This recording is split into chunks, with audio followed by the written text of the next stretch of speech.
ఆచి chicken masala. CM Revanth Reddy పాదయాత్రలో ఇందిరమ్మ ఇళ్లు నిర్మించి ఇస్తామన్న హామీని నిలబెట్టుకున్నారని ప్రభుత్వ సలహాదారు షబీర్ అలీ అన్నారు. ఇచ్చిన మాట ప్రకారం ఇళ్ల నిర్మాణం పూర్తి చేసి గృహప్రవేశం చేయడం జరిగిందని తెలిపారు.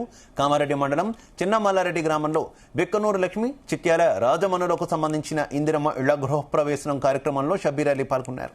ఈ సందర్భంగా సీఎం ఆదేశాల మేరకు లబ్ధిదారులకు నిత్యావసర సరుకులు, వస్త్రాలు అందజేశారు. అనంతరం జిల్లా ఇన్ఛార్జ్ మంత్రి సీతక్కతో ఫోన్ చేసి మాట్లాడించారు. లబ్ధిదారులకు మంత్రి సీతక్క శుభాకాంక్షలు తెలిపారు. షబీర్ అలీ మాట్లాడుతూ అర్హులైన ప్రతి పేదవాడికి ఇందిరమ్మ ఇళ్లను అందిస్తున్నామన్నారు. ఇక గ్రామంలో నిర్మాణంలో ఉన్న మరికొన్ని ఇళ్లను త్వరలో పూర్తి చేసుకోవాలని సూచించారు షబీర్ అలీ.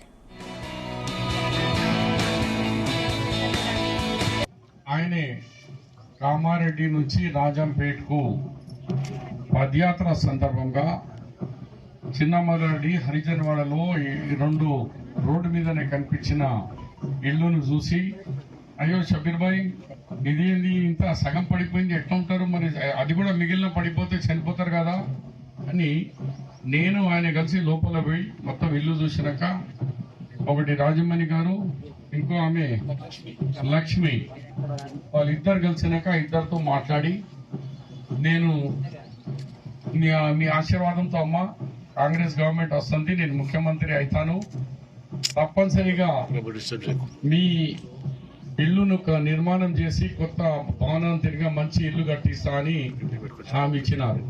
అంటే ఆనాటు 18 మార్చ్ 2020 హామీ ఈరోజు ఆ హామీని పూర్తి చేసి గృహ ప్రవేశానికి తీసుకొచ్చి మళ్ళీ నాకు నిన్న మాట్లాడి, నేను కొంచెం వేరే కార్యక్రమాల్లో మనము జూమ్ లో పెట్టేంత సమయం లేదు, కానీ ఎప్పుడో ఒకసారి మాట్లాడతాను, మీరు నా తరఫు నుంచి వాళ్ళకు వంట సామాన్ ఇస్తూ దాంతో సహా మరి బట్టలు కూడా తీసుకుపోయి, ఆ భర్తకుంటే టవలు, ఆమెకు ఒక చీర రైకాతో సామాన్ ఇవ్వాలని గౌరవ ముఖ్యమంత్రి గారు ఇచ్చిన ప్రెజెంటేషన్ కూడా నేను, కలెక్టర్ గారు